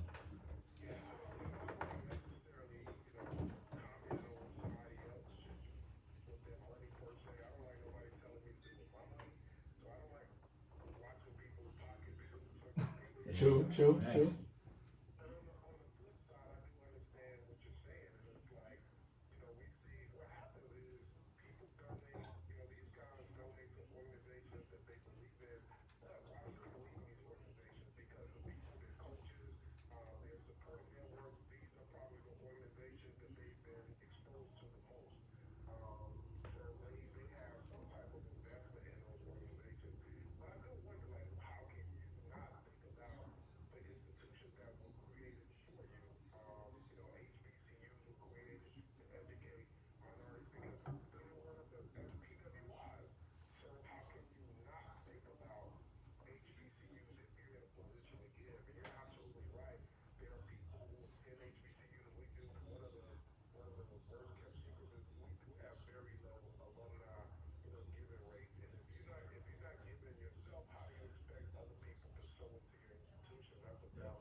Yes, it is a big issue. It is. Facts. It's a big one.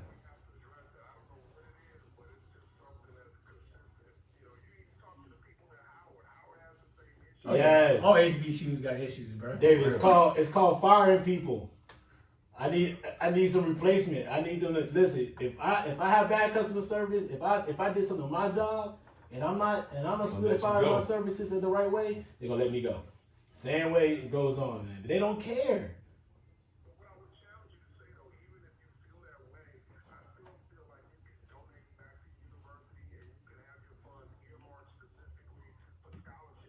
Mm-hmm. Yeah.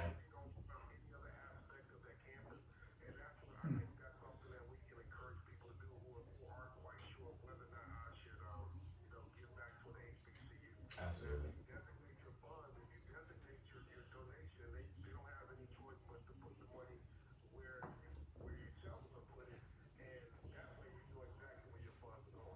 Absolutely. Yeah, I mean, like you said, you hit the nail on the head, and I agree with James. Like sometimes we feel like we give our money back to our school.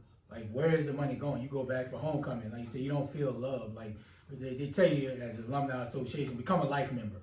Okay, what I'm gonna get for my $1,000? Right? I should get homecoming tickets. Right? Like I went to Grambling, so I should have tickets to the Bayou Classic, at least 2. right? It's just little bitty things. I should have a seat in the suite with my name on it. Like at this point, I done been to school. I don't know how much money I gave y'all for the parking tickets you done put on my car every time I done rolled out there. I don't care about all the little stuff that y'all done did. Y'all done got on my nerves, overcharged me here and there. I had to stand in line just for financial aid. All these things going on. Everybody do that. I have to feel. I feel like the complications you gave me to graduate. I feel like I should have my name on some type of seat in that brand new stadium that you have over there. This brand new marquee stadium. I want it. I want it all, and it just doesn't. To me, sometimes I feel like the experience that we all love, like we all love that HBCU experience.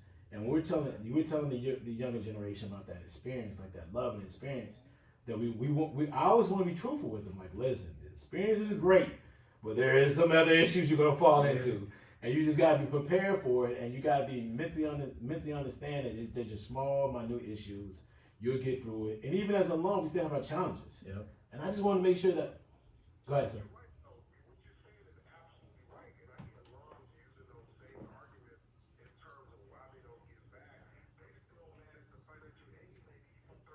Yeah. Hey, I stood in line, I ain't get my refund check. When she have no empathy telling you don't have any money. I have no money. Like, hey, listen, I ain't died yet. When I walk in the hallway, I see it. I the dean of business school, in my business school that I graduated out of Dean Vaughn, was an amazing man. Dean Vaughn used to pull me out of class all the time, just so he can just ask me some silly question. Now, God rest his soul, he used to be like, Mr. Davis, how you doing today?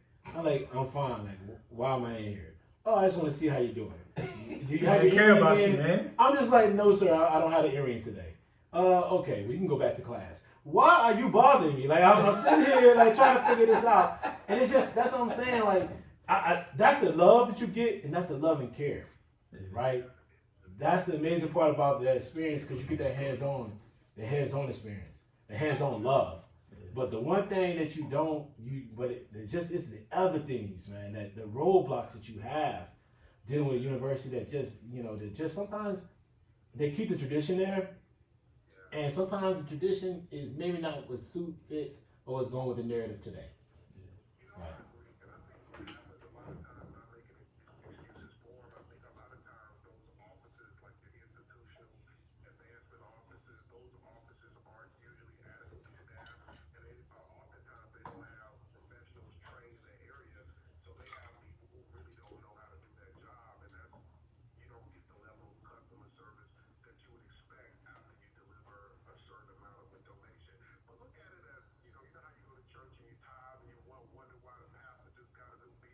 Yeah.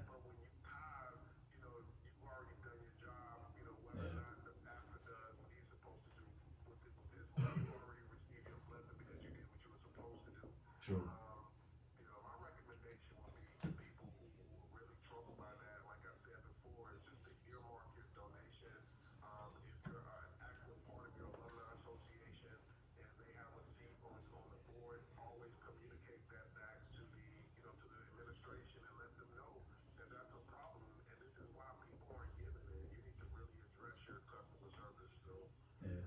But at the end of the day, man, I'm changed for the world. Like, man, I went through all that, man. I still love school, boy.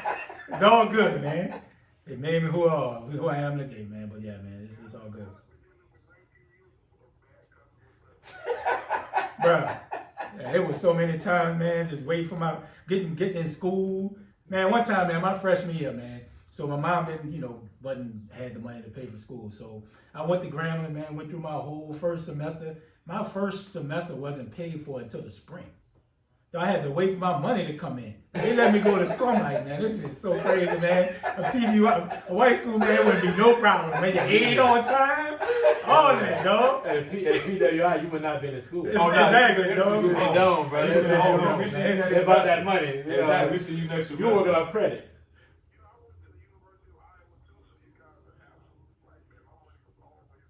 Always on time, Always on bro. time. But at the end of the day, man, look, we love our HBCUs, man. Like you said, we should still just give back.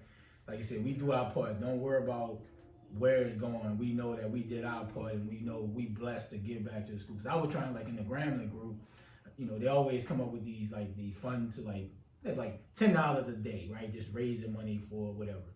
So I was like, man, let's raise the ante, like $20K a month for a whole entire year. Like you can do a lot with that. Like $20 is not gonna break nobody. I don't care who you are. $20 every single month. And you know how many alums in these different alum groups, dog? People like on crickets. Like, bro, like we can't complain if we not trying to do something about it. Mm-hmm. Every little bit helps to better the school at the end of the day. Yep. Bruh, yo, you go to Five Guys, bro. That's $20. At least. The burger like 10. Especially you get everything on it. Yeah, bro. No, we paying Netflix $20 or whatever the case may be, We bro. gonna But, pay each other. you know, at the end of the day, like I said, you can't count people's pockets, bro. But at the end of the day, like we can do a little bit more with the little bit we have. That can go definitely a long way. So, yeah, man. Anybody got any more questions? Anything you want to do before we get out of here, Dave? Anything we talk about, like, you know, talk Basketball. What you talk got about going basketball. on, man? Hold on, let's ask Dave this question. What you got? Dave, who the MVP of NBA? Who the MVP right now in NBA? Who you think is the MVP is?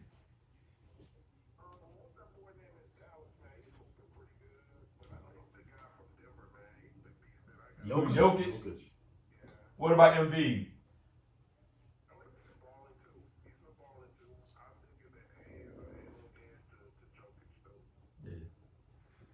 Yeah, man. But like we definitely.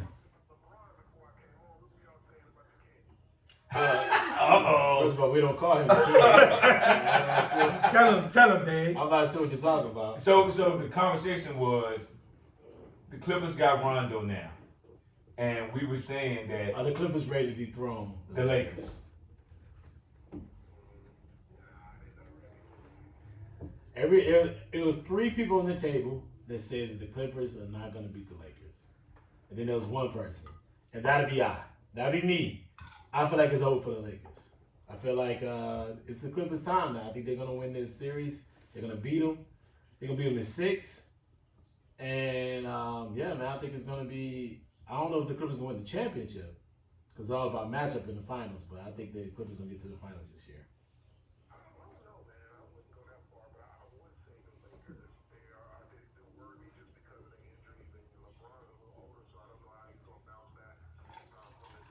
LeBron's no older than Michael Jordan was when he was winning championships.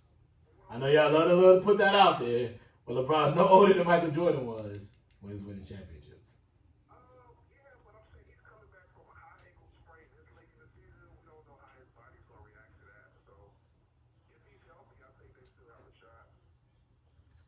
I hear what you're saying. Let me ask this one question. I've never been to South Carolina State. Who is your major rivalry? And is it Savannah State? And who? It's North Carolina. So, and how's that game? Like, how is it? Does it get nasty? Like, how does that game go? Like, is it one of those rivalries that like A&M? Like, I don't like A&M. I don't care for A&M, but I hate Tuskegee people.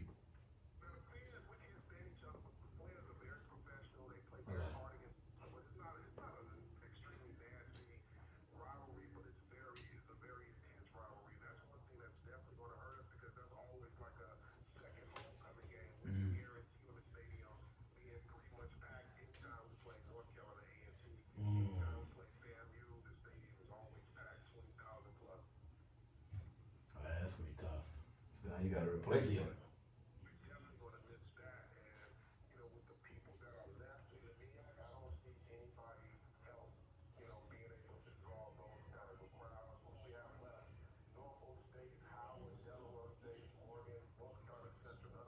No, they ain't pushing the needle. They ain't pushing it. Yeah, Yeah, for real. none of So them do pushing you it. think there's a chance that y'all might go to the swag day?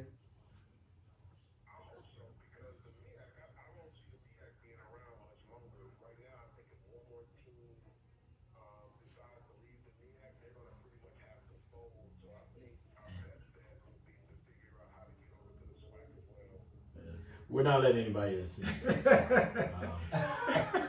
It's closed off section. Tell me, yeah, we done. Just tell us what's going on with the HBCU Times right now and what you got going on in the nearby future. Before we get out of here.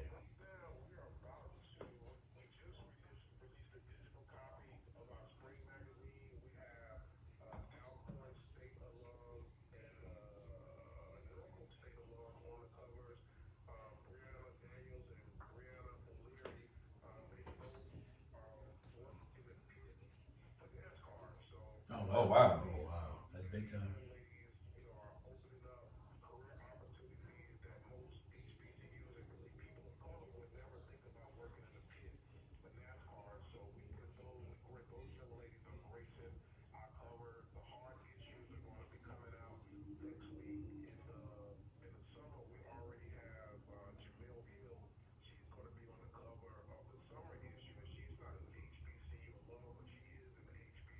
Advocate. Right. Mhm.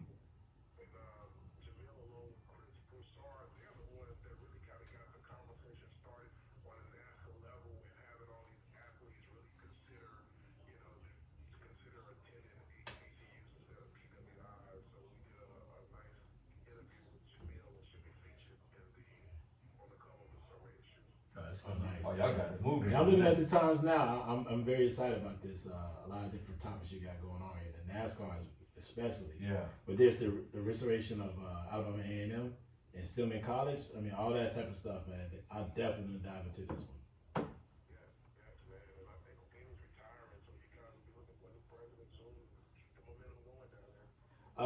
Once again, we're not this. I didn't go to school there. Donovan set you up, bro. He set you up for the job. I did not go to Alabama A&M. I did not go to school on the Hill. Our president has never embezzled $2 million, and wife got caught stealing pork chops. That's never happened to my school. Like, his wife got caught stealing pork chops at the Piggly Wiggly, downtown Huntsville somewhere. It's a tough time for her. She didn't have no money. The feds and all that, she had to get them pork chops. She got caught. That's a known fact. You can pull it up. Man, pork is expensive, man. Boy, it is. It was fancy for her. She got caught. So how do people follow you, Dave? Like, give your social media handles and everything.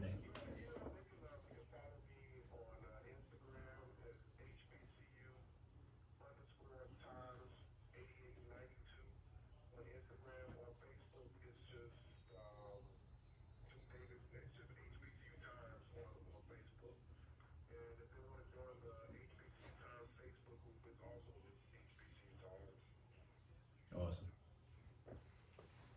All right, well, Dave, man, it was a pleasure having you on today, man. I'll let Donton do the honors before we get you out of here. So Dave, man, glad you made it on the show. We'd love to have you back. Talk about things that's going on at HBCUs and things like black college football and black college sports, and just sports in general.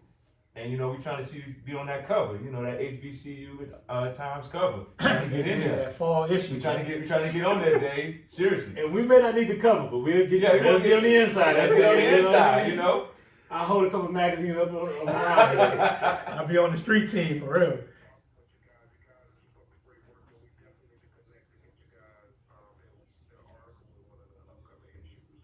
Absolutely, man. We appreciate it 100%. Appreciate you being on the show. You do the same, Dave. Thanks, bro. Thanks, brother. All right. That was dope right there, man. Man, it's a great art, great. Putting enlightenment on the HBCU. Yeah, man, great show right there, and just a great understanding and awareness of what HBCU need to do moving forward. Yeah. Yeah, I think I think it's a time where now that you do need to start giving back to HBCUs. We do. And just take for granted, like, hey, the same people who going to HBCUs now look like us. Yeah. Well, they were in the past. They were community colleges that's supported by the community, which is black communities, and now that it's going to be tough because through gentrification, a lot of the communities don't look the same. Exactly. So now we need to start focusing on trying to get our communities back to what it used to be, and we need to support these universities because they're part of our communities. And I think they're right key. Yes, for sure. And I think we need to care about each other more. Like you said, we look at each other different. We're trying to get each other. We like, nah, I ain't giving up no money. You know what I'm saying? So we look at it different, but we'll give to everybody else. that'll get with each other. So I think once they get a better handle on what's going on, I think we're moving in the right direction. And but Bama State, you ain't getting a penny more until I get my name on that rock outside. Because there's a rock of like all the alums, and I'm supposed to give my money to them. And all of a sudden, they were like, we don't have no more rocks anymore. So where my money go? Because that was the first thing I said. I was like, where my money go? Went to the soil. No, that was all. On everything, they got these little rocks. They bought these. They got these little rocks on the. They got these rocks outside the stadium, to lead to the stadium that everybody's buying.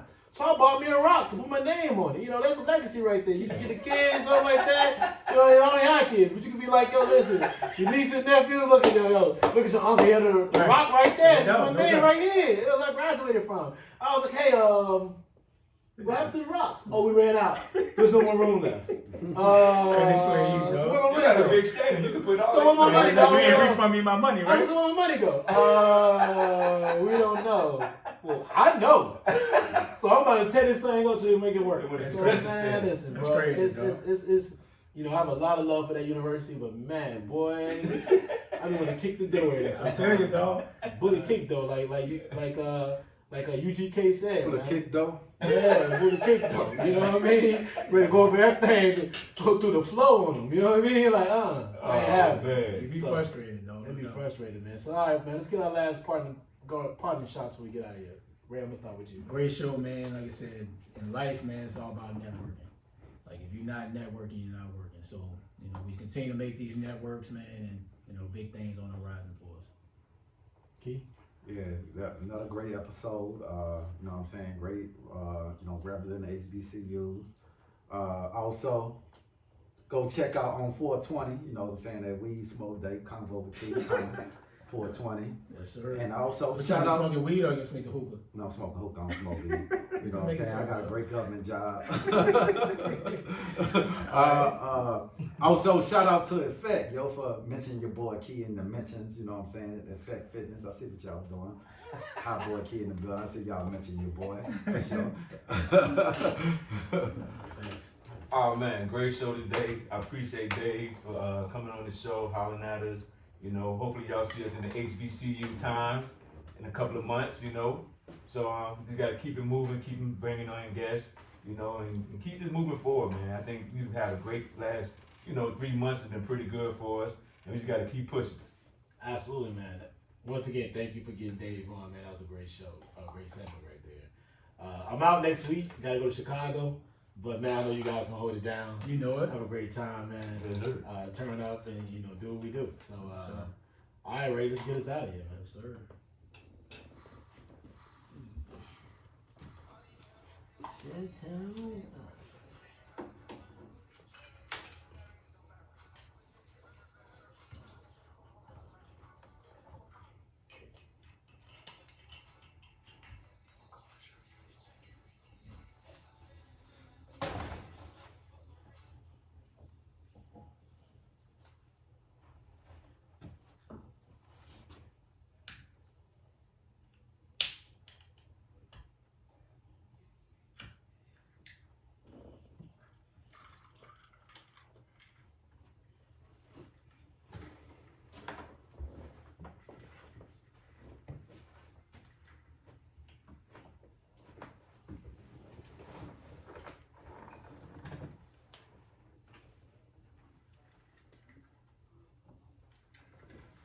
All right, so what color shirt you want?